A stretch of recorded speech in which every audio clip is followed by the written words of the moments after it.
السلام عليكم ورحمة الله وبركاته. كلنتي وناكسن دعوة وصاحبكم عبد الرحمن بولا سودا وادا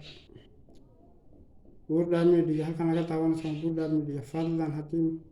مقال كيجن كسوق على لايك شير كومنت كسبي فضلا حكا عد سنة channel كسبسكرايب نوصل هذا حكا يوتيوب كنا قلا سعوتو سيدو كلا هذا فيسبوك كنا قلا سعوتو فلو نسودا بيج كيجا وكم هسنتهي هل كان حرابينا كاكا هلو mid ka mid ah ciidamada qaranka Jamhuuriyadda Somaliland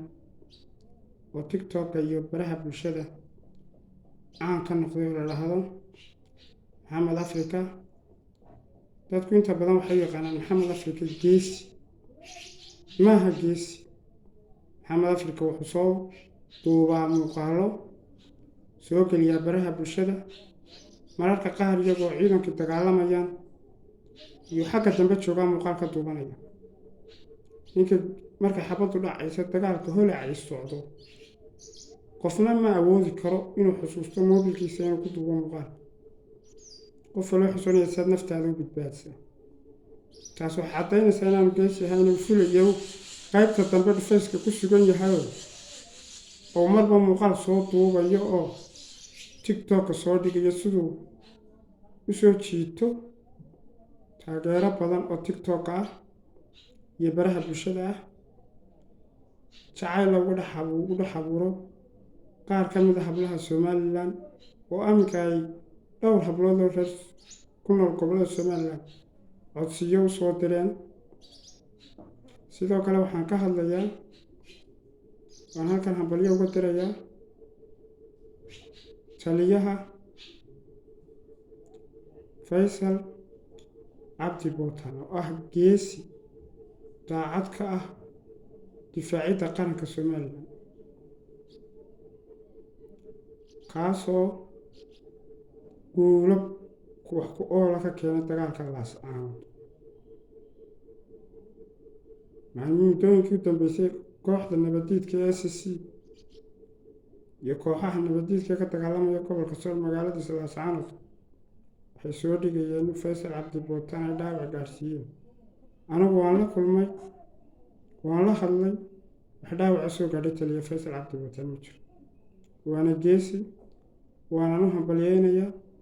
ciidamada qaranka Somaliland. waxaan u sheegayaa inaanay aaminin ninka dhalad u dhashay Laascaanood ee dhulbahante xataa ha ahaato Mahad Cambaashe gowsaha baa soo guda ka xidhisan baa nin ogolaanaya Turkey in lala dagaalamo ma jiro. markaa ciidanka dhulbahante ha aaminina xataa kuwa qaranka Somaliland shaqeynaya uu ka mid yahay Faysal Cabdi uu ka mid yahay Mahad Cambaashe ha aamina saacadu dooni joogi kara Turkey isu dhiibi kara sababtoo ah waxa caddaynaysa xeradiisa la weeraray daqiiqado yar bay kooxaha nabadiidka ku baabi'iyeen ilaa ku xigeenkiisa ku dileen. ma Faysal xeradiisa ku baabi'iyaan way baabi'in kari waayay Faysal xeradiisa. marka waxa caddaynaysa inaan dagaalka daacad ka ahayn Mahad Cambaashe. sidoo kale ciidamada qaranka waan u hambalyeynaynaa waan karab taagannahay haddaanu bulshada Somaliland gudaha iyo dibadda. sidoo kale halkan waxaan baaq uga dirayaa taliyaha ciidanka qaranka Somaliland Nuux Taani iyo madaxweynaha Jamhuuriyadda Somaliland Muuse Biixi oo aan ugu baaqayay inay weji go'aan adag ka yeeshaan dagaalka Laascaanood. ciidankeenu saa u dul fadhiyi maayo gudahana haysan maayaan kooxaha nabadiidka. waa in la weeraro waa in madaafiic lagu garaaco waa in ay dib ugu soo noqotaa qarannimada iyo jiritaanka shacabka Somaliland gacanta Somaliland gabadhan fahimo quujo la leeyahay iyo garaadkan galab dagaal kale dalku markuu dib laascaan markay dib ugu soo noqoto gacanta Somaliland waa laydin maxkamadaynayaa ciqaabtiina nala kulmaysaan sababtoo ah kumanaan qof oo shacab ah ayaa sababtay inay barakacaan in ay geeriyoodaan qaar kalena dhaawacmaan oo sanadkan sanadkii ka horeeyay nabadgelyo iyo kala dambeyn iyo amni ku noolaa laascaanoodna waa magaalo Somaliland dhulbahantana waxaan u sheegayaa inaan la bartay oo aan cidi aaminayn dhulbahanta waxaa la siiyey guddoomiyihii baarlamaanka waa jagadii saddexaad ee dalka wuu cararaa wuu baxsaday markaa Faysal Cabdi mahad cambaashe iyo Salabaan Cali Koore wasiirka warfaafinta ah waxba aamini maayo iyaguna inay waxaan u arkaa qaar masaariifta yar ee mushaharkay ka qaadanayaan Somaliland ay ku kaliftay tolkood bay hoosta ka taageersan yihiin goosaha base kuda ka xirsan base Soomaalida ku mahmaado masaariifta ku kaliftay ma taageersana nin dhulbahantii ma ogola qaranimada Soomaaliya